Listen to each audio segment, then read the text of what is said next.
Yeah, hi there. It's Gord Cummings again.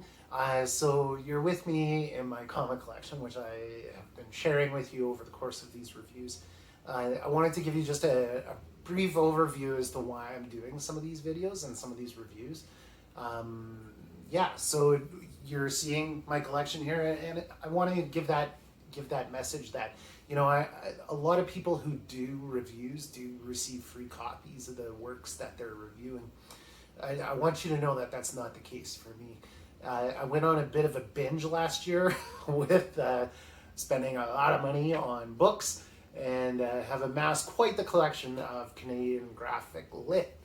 But saying that, I also have quite a comic collection that I've amassed. So I wanted to put some of that stuff to work. Comics in general, they've touched my life in many different ways over a long period of time, probably since I was a little kid. It's a medium that I consider very near and dear to my heart. It's a medium that I think has a lot of potential, like an immense amount of potential, not just for storytelling, but for implications in the rest of the world and how people learn and how people read. So in particular, Canadian graphic novels, I think, have a lot to say and have influenced a lot of the works that are produced all around the world. That sort of raw, first person, hey, here's my life and here's what it looks like. We've seen a lot of work coming out to that effect from everywhere. There were definitely works that came before that weren't necessarily Canadian in that regard, but I really do think that Canadian graphic lit has kind of pushed this medium forward in many ways.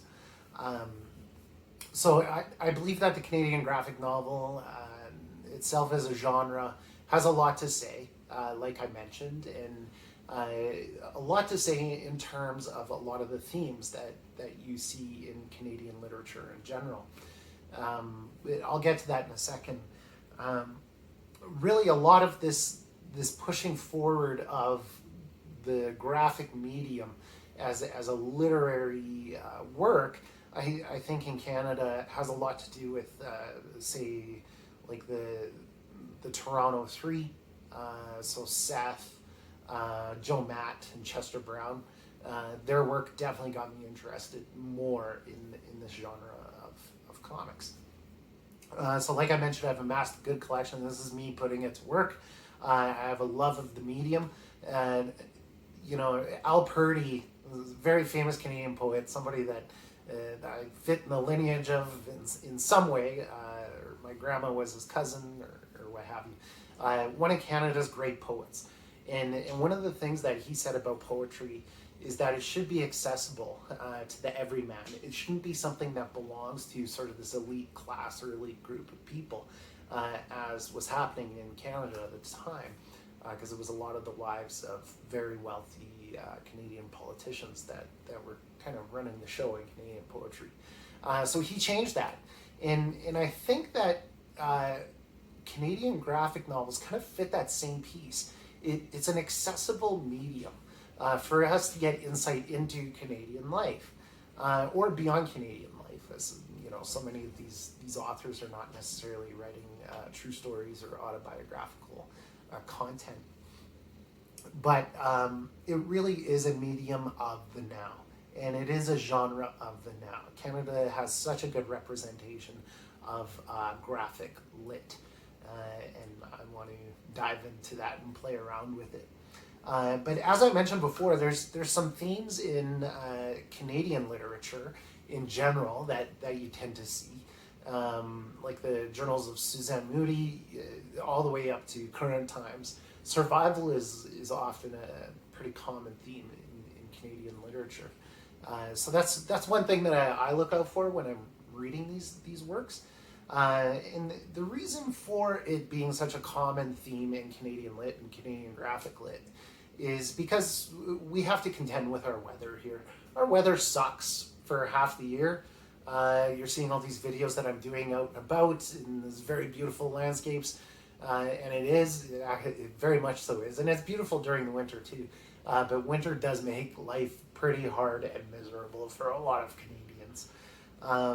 So with that weather, you get this sort of secondary theme that comes into place, and it's comments on sexuality and sort of this free sexual expression.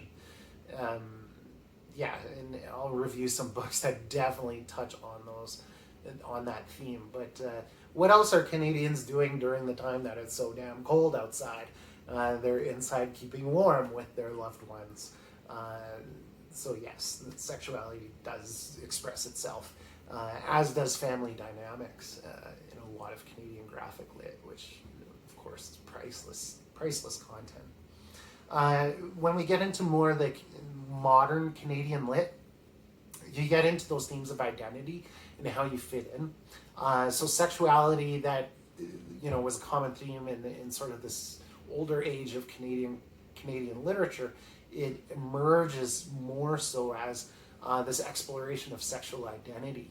And Canada is a very, very diverse nation, and we are quite liberal on the world scope of things. So expressing ourselves and asking these questions is commonplace. And again, something that is accessible to the everyman. It's not something that exists for elite audiences. But probably the most important theme or tone idea that you see presented in Canadian lit in modern times, and very much so in Canadian graphic lit, is multiculturalism and exploring diversity and the implications of diversity and how much diversity has impacted our country as a whole for the positive. I love these stories, and Canadian graphic lit really does work to create some awareness about this landscape that we're in. We've got some great publishers in Canada that dive head first into that. High Water Press is one of the ones that comes to mind for that. And I'll definitely be reviewing some of their works. But you do see it in Drawn and Quarterly. You see it Freehand Press, one of Calgary's local press houses, covering those themes. So yeah, that's it. Canadian graphic lit. I love it. I hope you love it too. It needs some love, especially during these COVID times, as bookstores are struggling and libraries are not necessarily as accessible as they usually are. You can access this stuff online. You can access this stuff in print. I myself prefer the print. Like I said, I'm a collector, and I like to go to those places, to the bookstore, and really immerse myself and go on a hunt for some good Canadian nuggets. So yeah, I hope you enjoy this series of reviews of Canadian graphic novels. If you like my series, please subscribe, of course. If you like this video, obviously click the like button. And if you see fit, maybe visit my coffee page and buy me a coffee.